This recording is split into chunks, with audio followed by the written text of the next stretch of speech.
Salam, salam sejahtera dan salam sehat selalu untuk kita semua. Berjumpa kembali dengan saya, Yohanes Ratu Eda, dalam kesempatan yang berbahagia hari ini. Harapan dan doa saya kiranya Bapak Ibu Saudara dilimpahi dengan damai sejahtera dari Allah Bapa di sorga, kasih dan anugerah dari Tuhan Yesus Kristus, serta sukacita oleh Roh Kudus mengalir melimpah dalam kehidupan kita semua. Amin. Bapak Ibu Saudara, pada kesempatan ini saya akan kembali menyajikan topik tentang pembahasan mengenai iman Kristen. Ya, pada kesempatan ini saya akan membaca firman Tuhan dari Yohanes 3 ayat 16. Demikian firman Tuhan. Karena begitu besar kasih Allah akan dunia ini, sehingga ia telah mengaruniakan anaknya yang tunggal, supaya setiap orang yang percaya kepadanya tidak binasa, melainkan beroleh hidup yang kekal. Nah, Bapak Ibu Saudara, apakah yang dimaksudkan dalam ayat Yohanes 3 ayat 16 ini?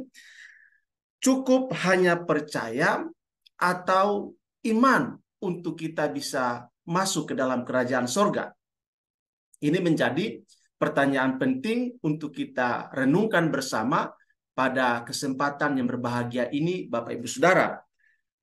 Tentu saja iman, karena jika kepercayaan hanyalah sebatas perkataan atau ide atau gagasan atau pemikiran tanpa diikuti, tanpa disertai dengan action, dengan tindakan atau dengan perbuatan, kita tahu bahwa iblis atau setan pun mempercayai hal tersebut.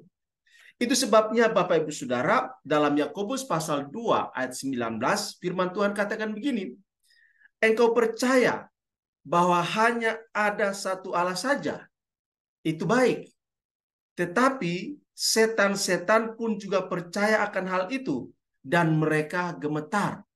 Jadi Bapak Ibu Saudara, Yohanes 3 ayat 16 tidak hanya bicara soal percaya, tetapi bicara tentang iman. Imanlah yang menjadi kunci, imanlah yang menjadi fondasi, imanlah yang menjadi jaminan bagi Anda, bagi saya, bagi kita untuk bisa masuk ke dalam kerajaan surga. Tidak cukup hanya percaya. Kenapa? Karena Yakobus katakan bahwa iblis juga percaya hanya ada satu Allah.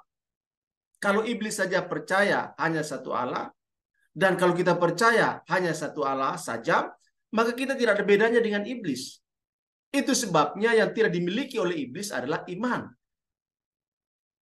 Hanya orang percaya yang beriman yang bisa masuk ke dalam kerajaan surga. Dan yang menjadi pembeda antara iblis dengan kita adalah iman. Kalau hanya percaya, maka kita tidak bisa mengategorikan kita lebih dari iblis. Itu masih sama. Oleh sebab itu Allah mengaruniakan iman sebagai satu level yang lebih tinggi dari percaya. Ya, artinya bahwa percaya yang dimaksudkan bukanlah kepercayaan yang final. Dalam Yohanes 3 ayat 16, percaya di situ bukanlah satu percaya yang menunjuk kepada satu kondisi yang sudah finish, yang sudah final. Ya, sekali percaya pasti memperoleh hidup yang kekal, walaupun dalam perbuatannya tidak menunjukkan bahwa ia adalah orang percaya, melainkan kepercayaan yang bersifat praktis dan terus-menerus sampai Tuhan memanggil kita dari dunia ini. Jadi Bapak Ibu Saudara, percaya itu harus secara terus-menerus dibangun di atas dasar iman. Sehingga percaya dan iman itu menjadi dua hal yang sangat penting dalam kehidupan kita sebagai orang percaya. Matius 10 ayat 22 dikatakan begini, dan kamu akan dibenci semua orang oleh karena namaku, tetapi orang yang bertahan sampai pada kesudahannya akan selamat. Jadi karena iman kepada Yesus Kristus, kita seringkali diintimidasi. Kita seringkali mengalami keadaan-keadaan yang tidak disukai oleh dunia ini. Dibenci, dimusuhi, tempat ibadah ditutup, tempat ibadah dibakar, tempat ibadah tidak mendapat izin, dan masyarakat juga tidak menyambut, tidak menerima keberadaan atau kehadiran kita. Hanya karena kita adalah pengikut Kristus, hanya karena kita adalah orang-orang yang beriman kepada Tuhan Yesus Kristus. Tetapi Matius katakan bahwa karena Kristus kita dibenci, karena Kristus kita dimusuhi, karena Kristus kita tidak disukai. Itu wajar. Karena Kristus pun sudah mengalami hal itu.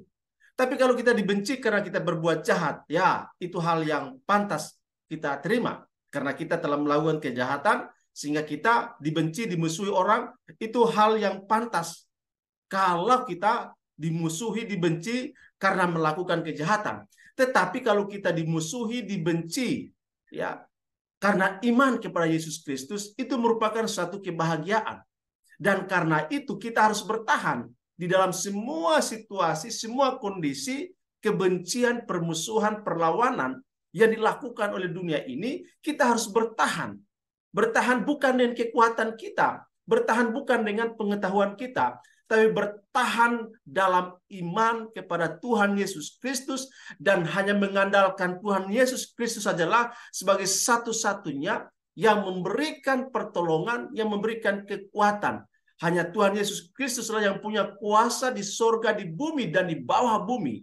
Dan hanya kepada Dia kita bergantung harap dan senantiasa mengandalkan Dia dalam seluruh kehidupan kita, dalam seluruh tantangan, dalam seluruh masalah, dalam seluruh ujian yang kita hadapi di tengah-tengah dunia ini, karena iman kepada Tuhan Yesus Kristus. Tuhan Yesus pernah berkata, kalau kamu punya iman sebesar biji sawi saja, maka kamu akan bisa memindahkan gunung dari satu tempat ke tempat yang lain. Nah, Bapak Ibu Saudara, pertanyaannya adalah apakah itu berbicara tentang kuasa iman ataukah sifat iman itu sendiri? Ini menjadi pertanyaan kedua, Bapak Ibu Saudara. Nah, sesungguhnya dari pertanyaan ini, apakah berbicara tentang kuasa iman atau berbicara tentang sifat iman itu sendiri, maka sesungguhnya jawabannya adalah dua-duanya. Pertama, Tuhan Yesus memang bermaksud untuk menekankan tentang kedahsyatan kuasa iman. Yaitu meskipun seseorang mempunyai atau memiliki iman yang paling kecil dan sederhana, ya, paling kecil dan sederhana, maka dia mampu melakukan sesuatu yang luar biasa, melakukan sesuatu yang sangat powerful dalam perbuatan-perbuatannya, Bapak Ibu Saudara. Jadi Yesus ingin menegaskan betapa dahsyatnya kuasa iman itu. Tetapi yang kedua, Bapak Ibu Saudara, Yesus juga sedang menggambarkan tentang sifat iman. Iman bukanlah sesuatu yang statis, sesuatu yang stagnan, melainkan iman itu adalah sesuatu yang progresif, sesuatu yang dinamis, sama seperti tanaman, ya, yang bisa bertumbuh dan semakin besar sehingga dapat memberikan kenyamanan bagi orang-orang yang memilikinya, bahkan bisa menjadi berkat bagi orang lain di sekitarnya. Demikianlah dengan kehidupan kita, bahwa kita harus punya iman sebesar biji sawi saja, tapi iman itu adalah iman kepada Tuhan Yesus Kristus yang punya kuasa di sorga dan di bumi serta di bawah bumi. Maka kita yang punya iman sebesar biji sawi saja, maka oleh kekuatan kuasa Tuhan Yesus Kristus dalam iman kepadanya, maka kita bisa perintahkan, hai gunung, berancaklah dan pindahlah ke tempat yang lain. Itu bisa terjadi. Nah, inilah yang menjadi catatan penting bagi kita, betapa pentingnya iman di dalam kehidupan kita. Bukan hanya sebatas percaya, tetapi harus ada iman, elemen penting, yaitu iman kepada Tuhan Yesus Kristus. Jadi, percaya dan iman merupakan dua hal yang harus terus ada di dalam perjalanan kehidupan kita. Sama seperti uang, dia punya dua sisi. Kalau hanya ada satu sisi, maka uang itu tidak punya nilai.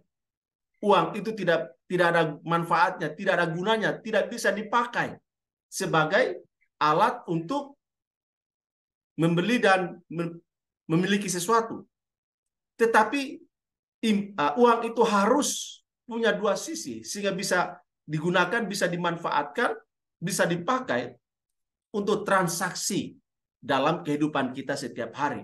Demikian juga dengan iman dan percaya. Dua hal ini harus ada bersama-sama, tidak bisa sendiri. Percaya tanpa iman tidak bisa. Iman tanpa percaya juga tidak bisa. Dua-dua ini harus ada di dalam implementasi dari kehidupan kita sebagai orang percaya.